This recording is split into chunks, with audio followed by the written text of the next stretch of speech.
বিশ্বাস হয় এটা আজকের ভিডিও।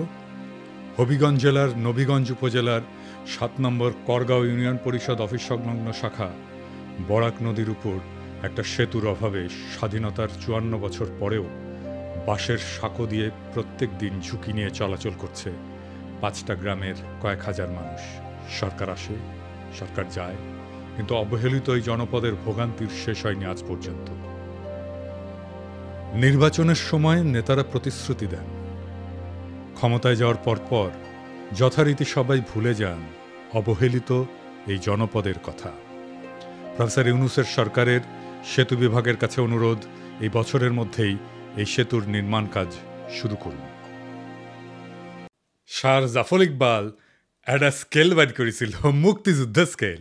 এই দিয়া উনি রাজনীতির সত্য মিথ্যা বিচার করতেন আর কি। ইদানিং নতুন একটা স্কেল বাইর হয়েছে, এই স্কেল দিয়া আমরা বাংলাদেশে কারা কারা ইন্ডিয়ান লেসপেন্সারি করতেছে সেটা বাইর করে ফেলতে পারবো। সেই স্কেলটা কি? সবাই ভাবিচ্ছে আচ্ছা কয় না কেন দাদা, এত সহজ একটা স্কেল পামো, মেড ইজি হয়ে যাবে সব কিছু, ভালোই তো। কমু খারান, আপনি কয়েকদিন থেকে শুনতেছেন না, যখনই আমি কই বিএনপি ইন্ডিয়ার কোলে গিয়ে উঠছে, তখন বিএনপি ওয়ালারা এসে কয় জিন্দেগি বিএনপি ইন্ডিয়ার কোলে উঠতেই পারে না। ইন্ডিয়া কারে কয়? আমরা তো চিনিই না। এইসব অপপ্রচার করিস তুই শালার রয়্যাল এজেন্ট। তারপরে বিএনপির লোকটা মূর্খ হইলে কবে মালওয়ানের বাচ্চা, আর ডাবল ড্রপ আউট কচু খেতে হইলে কবে কাফের। কিন্তু আজকে এমন কিছু প্রমাণ দিব একেবারে চালচালাইয়া বুঝে যাবেন বিএনপি কার কোলে উঠিছে। শুধু তাই না, বিএনপি একেবারে খাপে খাপ মমতাজের বাপের মতো ক্ষমতায় যাওয়া আর ক্ষমতায় থাকার জন্য আওয়ামী লীগের টেমপ্লেট ইউজ করেছে। আমি গত এপিসোডে কইছিলাম ইন্ডিয়া বিএনপি বুঝাচ্ছে ইসলামপন্থীরা বাংলাদেশে শক্তিশালী হচ্ছে, দেশের মানুষ ব্যাপকভাবে ইসলামের দিকে ঝুঁকিচ্ছে, তোমরা একা সামলাইতে পারবে না, এটা খাইছে বিএনপি। এখন বিএনপিওয়ালারা কবে ইন্ডিয়া যে বিএনপি করছে আপনি জানলেন কেমনে? আপনি কি উঠে হাজির আছিলেন? না ছিলাম না, কিন্তু বুঝেছি, করে বুঝেছি, এটাই শিখে দিই আপনাকে, চাইনিজ বুদ্ধি। আপনি যদি কারো ফেটে দেন না, তাহলে দেখবেন ও বাইরে হয়ে স্যাগায় হাঁটিচ্ছে। তার মানে আপনি যদি কারো স্যাগায় হাঁটতে দেখেন তাহলে বুঝবেন ওই গড়া গেছে, বুঝছাও? এইবার আসেন দেখি ইন্ডিয়ার খাস লোকেরা বাংলাদেশে কি করছে। বিএনপির সাথে বামেগেরে ঐক্য হয়েছে, বিএনপির সাথে বামেরা থাকবে, রাজপথে নাকি আন্দোলনও করবি, মাশাআল্লাহ। কিন্তু এম আকাশ সবচেয়ে গুরুত্বপূর্ণ কথাটা কয়ে ফেলছে ফসাদ কইরা। সে কইছে যে বিএনপি এবং বামজোট প্রতিক্রিয়াশীল শক্তিকে সুযোগ দিতে নারাজ। তো এই প্রতিক্রিয়াশীল শক্তিকে বাংলাদেশের সাধারণ মুসলমান দেখেন কি করছে, মনে হচ্ছে বিএনপি ও বামজোট উভয় বর্তমান দক্ষিণপন্থী প্রতিক্রিয়াশীল ধর্মীয় শক্তিগুলোকে আরও সংগঠিত হওয়ার সুযোগ দিতে নারাজ। এবার বুঝেছেন তো, সব ইন্ডিয়ান লেসপেন্সার এক হয়েছে। বামেরা কেন এতদিন পরে ঐক্য করে? এই যে নৌকা লাঙ্গল ধানের শীষ সব সাপেরই একই বিষ, এটা কার স্লোগান? CPB slogan. এখন বিএনপির সাথে ঐক্য করার জন্য দেওয়ানা হয়ে গেছে সিপিবি বামেরা। দেখি যাও কোন হারবাল খাইছে, কলিকাতা হারবাল খাইছে। তারা কইতো বিএনপি নিজেই মুক্ত বাজারপন্থী, বিএনপি আওয়ামী লীগের মধ্যে শ্রেণীগত কোনো পার্থক্য নাই, তারা মুক্ত বাজারে বিশ্বাস করে। করে তারা বলতো আওয়ামী লীগ বিএনপির বাইরে, জোট মহাজোটের বাইরে একটা বিকল্প শক্তি চাই। এখন কেন ঐক্য চায় বিএনপির সাথে? তারা হরতাল ডাকিছিল, মানে সিপিবি, সেটা বিএনপি হ্যাংলার মতো সাপোর্ট দিছিল, প্রায় দেয়। হ্যাঁ, সাপোর্ট দিলে তো ভালোই, আমাকে একজন যদি সাপোর্ট দেয় তাহলে তো ভালোই। কিন্তু সিপিবি কয় আমরা কি বিএনপির সাপোর্ট চাইছি? চাই নাই তো। রামপালে কয়লা ভিত্তিক বিদ্যুৎ কেন্দ্র নিয়ে একটা আন্দোলন করেছিল বামেরা, আমি তখন সিপিবির। তো সেই রামপাল পর্যন্ত লং মার্চে গেছি, সেই লং মার্চে বিএনপির নেতাকর্মীরাও ছিল, চান্দাও দিচ্ছে, আমি নিজে চান্দা তুলিছি বিএনপির অনেক লোকের কাছ থেকে। তো আওয়ামী লীগ থেকে কইছে বামেরা বিএনপির সাথে ঐক্য করিচ্ছে, তো সাথে সাথে লাভ দিয়া কয়া উঠছে আনু মোহাম্মদ বিএনপির সাথে ঐক্যের প্রশ্নই ওঠে না। দেখি যাও এখন কেন বিএনপির সাথে ঐক্য হয়? এই এম আকাশকে সে শেখ হাসিনার আমলে লিখেছিল সমকালে, এর জন্যে কলে আমি সিপিবি থেকে বহিষ্কার হই। আমার কোনো রাগ নাই, মানে আমি কইছিলাম ওরে বহিষ্কার করতে হবে, তা উল্টে আমি বহিষ্কার হয়ে যাই। সে লিখেছিল তবে ঘটনা যাই ঘটুক, প্রগতিশীল মুক্তিযুদ্ধের পক্ষের শক্তির এক্ষেত্রে যা করণীয় সেটা হচ্ছে 1971 সালের পরাজিত প্রতিক্রিয়াশীল সন্ত্রাসী শক্তিকে যদি আওয়ামী লীগ রাষ্ট্রীয় বল প্রয়োগ করেও দুর্বল এবং নিঃশেষিত করতে পারে, তাতে বাগড়া না দেওয়া। বুঝেছাও এই প্রতিক্রিয়াশীল শক্তি কে, ধর্মীয় শক্তি কে, এটা বুঝেছাও? ওই তো কইছে, তাই না? এই সেই ইসলাম বিদ্বেষী আকাশ যে বাংলাদেশে মাদ্রাসা ছাত্র আর ইসলামপন্থীদের রাষ্ট্রীয় শক্তি, মানে ডিবি, র্যাব, ডিজিএফআই এগুলো দিয়ে নির্মূল করতে চেয়েছিল, এদের জন্য আয়না ঘর হয়েছে। তার সাথে বিএনপি ঐক্য করে কার পিড়িতে, যে ইন্ডিয়া বলে আওয়ামী লীগে যদি না থাকে বাংলাদেশে আমাদের কোনো বন্ধুই নাই। সে ইন্ডিয়ার বন্ধু হইলো কেমনে? হ্যাঁ, ওরাই কইছে যে দলের সাথে ভারতের সম্পর্ক ঐতিহাসিক, মানে আওয়ামী লীগের সাথে। আওয়ামী লীগ নিজের ওয়েবসাইটে ট্যাঙ্গে রেখেছে, দেখিছে আও কইছে আমাদের সাথে আওয়ামী লীগের সম্পর্ক ঐতিহাসিক। এবার দেখেন আওয়ামী লীগ কি কয়, শুনেন। Well, you know, India is a great friend of Bangladesh. 1971, they supported us, and also 75, they gave shelter. ভারতকে যে দিয়েছি সেটা ভারত সারা জীবন মনে রাখবে। আপনাদের এই দান কোনোদিন আমরা শোধ করতে পারবো না। আমাদের সম্পর্ক ভারতের সাথে যেটা ঐতিহাসিক, যেটা আমাদের রক্তের সাথে সম্পর্কিত, আর চায়নার সাথে আমাদের একটি অর্থনৈতিক সম্পর্ক। আগামী বছর আমরা 50 বছর পূর্তি উৎসব করব। আমাদের বিজয় ভারতের বিজয়, বুঝছেন? আমাদের উন্নয়ন ভারতের উন্নয়ন, ভারতের উন্নয়ন আমাদের উন্নয়ন। ভারত বাংলাদেশ মৈত্রী দীর্ঘজীবী হোক। আমরা ভারতের পক্ষ থেকে জয় বাংলা আমাদের ভারতের বন্ধুরা নির্বিঘ্নে বলে। আমি আমাদের আওয়ামী লীগের মন্ত্রীদেরকেও দেখেছি এদিক ওদিক তাকিয়ে থতমত খায়। কেন আমরা আমাদের এই বন্ধুদের জন্য সঙ্গে জয় বাংলা জয় হিন্দ বলতে পারবো না? আমি জানি না, আমি বললাম। এখন বিএনপি দাবি করলো যে তারা ভারতের সাথে সমমর্যাদার বন্ধুত্ব চায়, আমরা কেন বাকি থাকবো? তো গয়েশ্বর দাদা কইল বিএনপিও ভারতের সাথে বন্ধুত্ব চায়। আবার দেখেন এই যে ইন্ডিয়ান রয়ের স্টেশন কমান্ডার রাজেশ অগ্নিহোত্রীর সাথে বিএনপির স্থায়ী কমিটির সদস্য গয়েশ্বর চন্দ্র রায়ের কন্যা অর্পণা রায় এখন কি যেন লিখিচ্ছে, সাইন করিচ্ছে, দেশ বেঁচে দিচ্ছে বলে হয়, বুঝছাও? তো রয়ের লোকের সাথে গয়েশ্বর রায় পরিবারের কাজ কি? এবার আসেন দেখি এই বন্ধুত্ব হওয়ার পরে মির্জা ফখরুল কি কয়, শুনেন। ভারত আমাদের প্রতিবেশী, সবচেয়ে বড় প্রতিবেশী, আমাদের বন্ধু। আমাদের যুদ্ধের সময় 1971 যুদ্ধের সময় আমাদের সহযোগিতা করেছিল। আমরা ভারতের কাছে সবসময় প্রত্যাশা করি যে ভারত বাংলাদেশের মানুষের পাশে দাঁড়াবে। দেখেছেন দোস্তালি হয়ে গেছে কলে। যে বিএনপি গত ডিসেম্বরে কইছিল বাংলাদেশ নয় ভারতের বন্ধুত্ব হাসিনার সঙ্গে, তো এখন কি এলো? তো এখন জামাত দেখলো যে ট্রেন তো মিস হয়ে গেল, যাইতেছে। তো সেও কল সখী ধরো ধরো ধরো ধরো, আমি কি তোমার পর? তা কইল বন্ধুত্ব চাই, সহযোগিতা চাই। ভারতের প্রতি জামাতের বার্তা। ইন্ডিয়া কিছু হইলেই জামাতিরে পুন্দায়, তাও হ্যাংলার মতো। ইন্ডিয়ার প্রেম ছাড়া ওদের চলে না। হ্যাঁ, ওই যে গানটা আছে না, হয়তো কিছুই নাহি পাবো তবুও তোমায় আমি দূর হতে ভালোবেসে যাবো। ওই করে দূর হতে ভালোবেসে যাবে জামাত ইন্ডিয়াকে, বুঝছাও? কিছু পাবে না। তারপরে এসে এখন প্রফেসর ইউনুসকে মোদি কইতেছে বাংলাদেশে কোনো নির্দিষ্ট দলকে সমর্থন করে না ভারত। হ্যাঁ, এই যে ভারতের ফেও ধরা, বন্ধুত্বের ফেও ধরা, দেওয়ানা হয়ে যাওয়া ইন্ডিয়ার বন্ধুত্বের জন্য, এটা কেন? ইন্ডিয়া বাংলাদেশে এমন একটা ধারণা তৈরি করেছে যে ইন্ডিয়া ছাড়া বাংলাদেশে কেউ রাজনীতি করবে পারবে না। ইন্ডিয়ার সাথে গুড টার্মসে না থাকলে বাংলাদেশে ক্ষমতা আসা যাবে না। ইন্ডিয়া আর্মি ঢুকে দেবে বাংলাদেশে, ইন্ডিয়ার নামে কাপড় নষ্ট করে ফেলে। এরা মনে হয় যে বজরং দলের এই পান্ডার কথায় ডরে কাঁপে, বুঝেছাও? শুনেন। বাংলাদেশ এবং পাকিস্তানকে সারা পৃথিবীর মানচিত্র থেকে আমরা মুছিয়ে দেব। বজরং দল হুঁশিয়ার করছে বাংলাদেশ পাকিস্তানকে। এবং আবারও বলছি, ভারতবর্ষ থেকে যারা পাকিস্তানের প্রেমী, যারা পাকিস্তানের গুণগান গাইছে, যারা গাইছে বাংলাদেশের গুণগান, তাদেরকে বলে রাখছি বজরং দল থেকে হুঁশিয়ার দিয়ে দিচ্ছি, আগামী দিনে তোমরা কিন্তু এই ভারতবর্ষকে ছাড়ো, এই ভারত মাতাকে তোমরা ছাড়ো, হাতে অস্ত্র তুলে রাখুন। পাকিস্তানকে কড়া ভাষায় জবাব দিতে হবে। অথবা ওই গদি মিডিয়ারে রংপুর হারসি টাঙ্গাং কাইটে নেওয়ার গল্প শুনে ডরায়। बांग्लादेश का ये वाला जो राज्य है इसका नाम है रंगपुर। ये रंगपुर जो है, अगर ये कब्जा हो गया रंगपुर जगह, तो काम खत्म हो गया। अगर हम इसको कब्जा कर ले तो ये पूरा बराबर हो जाएगा। हमारा जो पतला गर्दन था चौड़ा हो जाएगा। अब मोहम्मद यूनुस ये सब चीजों को समझो, वरना अगर ये कब्जा कर लिए तो कहानी खत्म हो जाएगा। চট্টগ্রাম যদি ভারতে চলে আসে তাহলে কিন্তু বাংলাদেশের জন্য শুধু নয়, গোটা পৃথিবীর যারা বে অফ বেঙ্গল বা বঙ্গোপসাগরকে দখল করার চেষ্টা করছেন তাদের জন্য ভয়ঙ্কর চিন্তার কারণ হবে। মালদ্বীপে কি হোগাসাইটা মুইজু ক্ষমতা এসেছিল?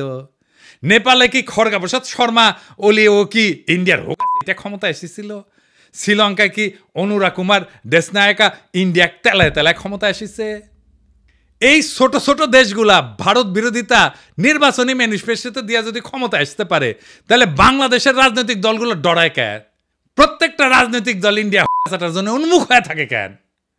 তাইলে যারা মনে করে ইন্ডিয়ার চাটলে বাংলাদেশের রাষ্ট্র ক্ষমতা আসা যাবে না, রাজনীতি করেন না, বাংলাদেশে ভোটে দাঁড়ায়েন না। বাংলাদেশে ভারতীয় আধিপত্যবাদের অবসান যার ভোটের প্রতিশ্রুতির 1 নাম্বার প্রতিশ্রুতি না হবে তাদের ভোটের ক্যাম্পেইন শুনবেন না, ওই ক্যান্ডিডেটের এলাকা ঢুকতে দিবেন না। এই ইন্ডিয়া সিপিবিরে ঢুকাইছে বিএনপির কান্দে চেপা ইন্ডিয়ান এজেন্ডাগুলো বাস্তবায়ন করতে। যেই সিপিবি অভিন্ন গোয়েন্দা রিপোর্টের উপরে ভিত্তি কইরা সিপিবির দলীয় পত্রিকা একতায় বর্ষা বিপ্লবের সময় প্রচার করেছিল ফ্যাসিবাদ অনুরাগী নানা ধরনের তথ্য বিশ্লেষণ, বিবরণ, ব্যাখ্যা এবং বিবৃতি। যখন গণ অভ্যুত্থান বিপ্লব চলছিল তখন পুরা জুলাই মাস এবং আগস্টের 5 তারিখ পর্যন্ত একতা সংগোপনে নীরবে তাদের গণবিরোধ এবং নিন্দনীয় কার্যক্রম চালায় গেছে। আর এখন এই প্রগতিশীল হওয়ার ইন্ডিয়ান লাইনে বিএনপি নামিছে। এম আকাশে বক্তব্যটা কবে দিছে জানেন? 28 জানুয়ারি 2025-এ।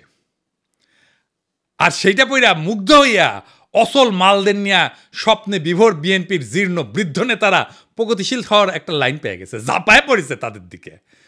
পতিত ফ্যাসিস্ট হাসিনার শাসনামলে যখন খুনিদের জুলুম নির্যাতনের বিরুদ্ধে লড়াই করাটা ছিল প্রধান কর্তব্য, তখন নিপীড়নকারীদের দোসর এম আকাশের ভূমিকা ছিল ঘৃণ্য দালালির।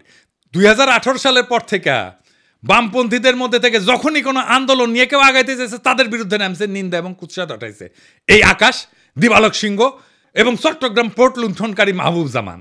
সিপিবির মধ্যে ফ্যাসিস্ট বিরোধীদের এরা ট্যাগ দিত A to Z ঐক্যপন্থী হিসাবে। খুনি হাসিনা সরকার ফেলার জন্য এরা বিএনপি জামাতের সাথে ঐক্য করতে চায়, এই অভিযোগ তুলা সিপিবিতে তাদের রাজনৈতিক প্রতিপক্ষকে কোণঠাসা করা হইতো। আর এখন এই এম আকাশ সাহিত্য বামপন্থীদের মধ্যে সবচেয়ে প্রো বিএনপি তাত্ত্বিক হিসাবে। এখন কাদের সাথে কৌশলগত জোট করতে হবে এদের সেই সিগন্যাল দিচ্ছে ইন্ডিয়ারা, সাথে নেমে পড়ছে এজেন্টগুলা।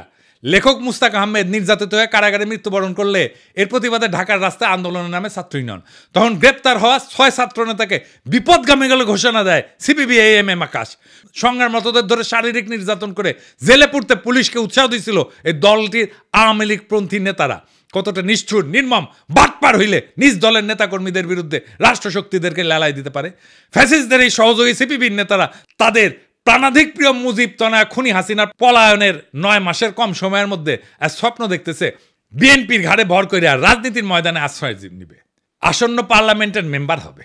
আর বিএনপিও গণবিরোধী এই সমস্ত পচামেলের ভাগাড়ে পরিণত হইতে চাইতেছে। ইন্ডিয়ার পরামর্শে চোরা পথে হাঁটতে গিয়া ইনশাল্লাহ এভাবেই মহাসড়ক খারাপে বিএনপি নিজেও জয় বাংলা হয়ে যাবে আওয়ামী লীগের মতো। এই এম আকাশ কয়দিন আগে মেঘনা গ্রুপের মোস্তফার এপিসোড করেছিলাম না, দেখেন কি খাতির এই এম আকাশের। তাহের ভাইয়ের সাথেও বসিস একই টেবিলে, তুই নাকি কমিউনিস্ট, তো দুর্বৃত্ত আওয়ামী অলিগার্কের সাথে তোর কি সম্পর্ক রে আকাশের বাচ্চা? উই তো তোর শ্রেণী শত্রু। দেখেছেন সব ইন্ডিয়ান রসুনের প্রগতিশীল টুপকি একই সাথে। সিপিবি অফিস কেন আমি দখল করে নেওয়ার কথা বলি দেখেছেন, বুঝেছাও? এই জন্যে। এইবার আসেন সন্তোষ শর্মার প্রসঙ্গ।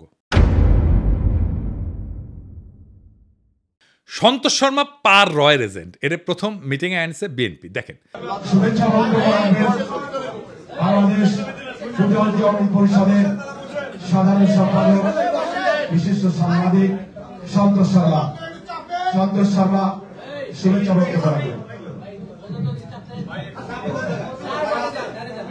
আমি ভাগ্যবান, আমি যখন বক্তব্য রাখতে উঠছি তখন মাননীয় ভারপ্রাপ্ত চেয়ারম্যান আমাদের মাঝে, আমি কৃতজ্ঞতা। তারেক রহমানের উপস্থিত আছে। এখন কবেন তারেক রহমান লন্ডনে থাকেন, চিনেন না? একবার না একাধিকবার সন্তোষ শর্মাকে তারেক রহমানের মিটিং এ ছিল। এই দেখেন, আবার দেখেন। মাননীয় ভারপ্রাপ্ত চেয়ারম্যান, আমি গত দিনের ন্যায় আজকেও ভাগ্যবান যে আমার বক্তৃতার সময় আপনাকে পেয়েছি, সেজন্য কৃতজ্ঞতা জানাচ্ছি। মাননীয় ভারপ্রাপ্ত চেয়ারম্যান, আপনাকে বাংলাদেশের সনাতনী সম্প্রদায় এবং বাংলাদেশ পুজোজ্জীবন পরিষদের লক্ষ লক্ষ নেতাকর্মীর পক্ষ থেকে বিজয়ার শুভেচ্ছা জানাতে চাই। কালবেলার প্রকাশক এখন কে জানেন? কালবেলার প্রকাশক এখন বিএনপি। নুরুদ্দিন অপু তারেক রহমানের সাবেক এপিএস, এই কালবেলার প্রকাশক এখন সে। সন্তোষ শর্মা বিএনপির কর্মচারী, এখন রয়ের এজেন্ট হয় বিএনপির কর্মচারী। বিএনপি যদি এরপরও বলে ভারতের সাথে আমাদের সম্পর্ক নাই, তাইলে হবে উল্টা বিএনপি মূর্খসোদা সাপোর্টারগুলো বলে আমি নাকি রয় রেজেন্ট। সন্তোষ শর্মা না, এই বিএনপি ক্ষমতায় আসলে আওয়ামী লীগের মতো আলেম পেটাবে। হারুন ইজাহার রেডি হন, আবারও আপনারে ধরবে। এম আকাশ কইছে না, বিএনপি এবং বামজোট উভয় বর্তমান দক্ষিণপন্থী প্রতিক্রিয়াশীল ধর্মীয় শক্তিগুলোকে আরও সংগঠিত হওয়ার সুযোগ দিতে নারাজ। এই বিএনপি কি জিয়ার বিএনপি? এই বিএনপি কি খালেদা জিয়ার বিএনপি? এই বিএনপিকে কি আপনারা ক্ষমতায় দেখতে চান? আপনাদের কাছে প্রশ্ন রেখে গেলাম। আমি যখন টের পাইছি বিএনপি ইন্ডিয়ার কলেজে উঠিছে, তখন থেকে আমি প্রতিবাদ করে গেছি। আর বিএনপির নেতাকর্মীরা কয়ে গেছে বিএনপির পণ দেখেন আমি আঙুল দিতেছি। দেশের স্থিতিশীলতা চাই না, আমি মবস্টার, দেশকে অশান্ত রাখতে চাই, যেন ইন্ডিয়ার সুবিধা হয়। এটার বেকুবি বলবেন না শয়তানি বলবেন। এম আকাশ যে বিবৃতি দিল বিএনপির কাউরে প্রতিবাদ করতে দেখছেন? দেখেন নাই। মানে এটা বিএনপিরও কথা, আকাশ মিছা কথা বলে নাই। এরপরে সন্তোষ শর্মাকে স্টেজে আনলোকে জামাত। দেখেন জামাত হিন্দুদের নিয়ে প্রোগ্রাম করবে, এটা জিজ্ঞেস করে নিবে না কয়েকজনকে যে কারে কারে ডাকা যায়? এইসব কথা যখন আমি বলি, বিএনপি জামাতের উভয় দলের কিছু কর্মী আছে বলে বিএনপির কি বুদ্ধি কম পড়িছে যে তোর কাছে বুদ্ধি নিবে? জামাত কয় তুই কি মজলিসে শুরার সদস্য যে তোর কাছে বুদ্ধি নিবে? তার মানে এরা আম জনতার কথা শুনবে না, আপনার আমার কথা শুনবে না। এরা কেমন স্বৈরাচার হবে বুঝা দেখেন। প্রফেসর যাক ক্ষমতা ছাইরা বিএনপি জামাত যে আসুক, তারাই জনগণকে আওয়ামী লীগের মতো সকাল সন্ধ্যা ঠাপাবে। মাথায় রেখেন। তাহলে হাসিনা কি খারাপ ছিল? হাসিনা যা ভালো মনে করতো তাই করতো, আর বলতো আমার অপরাধটা কি? দেশবাসীর কাছে আমি বিচার চাই, কি অপরাধটা কি করেছি। এই জন্যই বলি কিছুই বদলাবে না, যা ছিল আগের মতো তাই থাকবে। আর একটা বিএনপি শাসন পাবো, ঠিক আওয়ামী লীগের মতো শাসন হবে। এইরকম গুমখুন শুরু হবে। একইভাবে সিপি গ্যাংয়ের মতো ঝাঁপায় পড়ে তারা এখনই আমাদের প্রোফাইলে। ক্ষমতা আসলে কি করবে সেটা দেখেন। জনগণ দেশ ওদের মাথায় নাই, ওদের মাথায় আছে ক্ষমতা। কেমনে ক্ষমতায় যাবে? আওয়ামী লীগের মতো। আওয়ামী লীগ একই সাথে প্রগতিশীল হবে, একই সাথে এমন কর্মী রাখবে যারা আমাকে রয় রেজেন্ট বলবে অথবা মালাউন বলবে, কারণ আমি তাদের রাজনৈতিক বিরোধিতা করি। আমি কয়ে দিলাম বিএনপি ক্ষমতা আসলে না, তারা আওয়ামী লীগের সাথে ডাবল দুঃশাসন দেবে। লিখে রাখেন, মিলাই নেন। প্রফেসর ইউনূস যেটি পাবেন ধৈর্য করবেন, স্যার আমাদের এই আজ দহার কাছে ফেলাই যায় না। আপনি যতদিন আছেন ততদিন আমরা মানুষের মর্যাদা পাবো, সারা জীবনের সঞ্চয় হয়ে থাকবে সেটা। যতদিন পারেন থাকেন স্যার। আর কেউ যদি দ্রুত নির্বাচনের দাবি নিয়ে আসে না, আগে বিএনপির কর্মীদের কই যাবেন না আপনারা আন্দোলনে, পারলে জনতারের সাথে নিয়ে দিবেন দাবরানি। আমি কলে এটা একটা ফর্মুলা দিছিলাম ট্রানজিশনাল সরকার, সেটা শুনবে না তারা। বিএনপির নেতাদের দেখা হইলে কইবেন পিনাকি দাদা যে ফর্মুলা দিছিল প্রধান উপদেষ্টা প্রফেসর ইউনূস, উপপ্রধান উপদেষ্টা তারেক রহমান, আর রাজনৈতিক দল নিয়ে উপদেষ্টা পরিষদ পুনর্গঠন, এটা কেন মানতেছেন না? আমার খালি ডর প্রফেসর ইউনূস বিরক্ত হয়ে চলে যায় কিনা ক্ষমতা স্যার। এটা শুনেন কি করছে প্রফেসর ইউনূসের ক্ষমতা সম্পর্কে। এই 8-9 মাসে মানুষে ভালো খায়, মানুষে ভালো চলে, মানুষের পকেটে টাকা ওঠায়, কোনো চুরি হয় না, ডাকাতি হয় না। আঙ্গ হারে দরকার, আঙ্গ খালা দেওয়া দরকার নাই, টাকা কিনাও দরকার নাই। হ্যাঁ, যত গালানে থাকবো তত মানুষে ভালো থাকবো। শুনেছেন তো? এখন ডিসেম্বরে নির্বাচন হবে, বিএনপি এমপি নমিনেশন বেচবে, মেলা বাণিজ্য হবে, তারপর টাকা টুকা ছড়াই ইলেকশন করবে, সরকার গঠন করবে, বিরোধী দল হবে আওয়ামী লীগ, আর ছাগলের 3 নম্বর বাচ্চা হবে জামাত। তারপরে হারুন ইজাহারদেরকে আবার ধরা হবে, সন্তোষ শর্মা ইন্টারোগেশনে হাজির থাকবে। আজ এইভাবে বাংলাদেশের আকাশে জমিছে বিশ্বাসঘাতকতার ঘন মেঘ। এক সময় যে রাজনীতিবিদরা মুক্তির গান গাইছিল, আজ তারাই ভারতের দাসত্বের ঘুঁটি হইয়া নোংরা ষড়যন্ত্রের খেলা খেলিচ্ছে। বিএনপি, জামাত আর সিপিবি একে একে সবাই বর্ষা বিপ্লবের চেতনাকে পায়ে দলিত কইরা দিল্লির দরবারে মাথা নত করিছে। ক্ষমতার লোভ আর বিদেশি প্রভুদের সন্তুষ্ট করার লজ্জাজনক প্রতিযোগিতায় তারা হারাইছে নিজেদের আত্মা, বিকায় দিছে দেশের স্বপ্ন। কিন্তু বাংলাদেশ মাথা নত করার জন্য জন্মায়নি। এই মাটি, এই মানুষ বর্ষার বজ্রবিদ্যুতের মতো জায়গায় উঠবে সমস্ত দাসত্বের শৃঙ্খল ছিন্ন কইরা। বর্ষা বিপ্লবের চেতনায় দীপ্ত নতুন প্রজন্ম শপথ নিছে, কোন ভারতের পদলেহনকারী এদেশের শাসন করবে না। কোন ভণ্ড সোগান আর মেকি প্রগতিশীলতা আমাদের রুখতে পারবে না। আমরা ঘুমন্ত না, আমরা কেবল ঝড়ের অপেক্ষায়। আমরা বিজয়ের জন্য আগায় চলছি, বজ্রকণ্ঠে ঘোষণা দিতে বর্ষা বিপ্লবের চেতনা অমর হোক, ভারতীয় আধিপত্যবাদের অবসান ঘটুক, ইনকিলাব জিন্দাবাদ।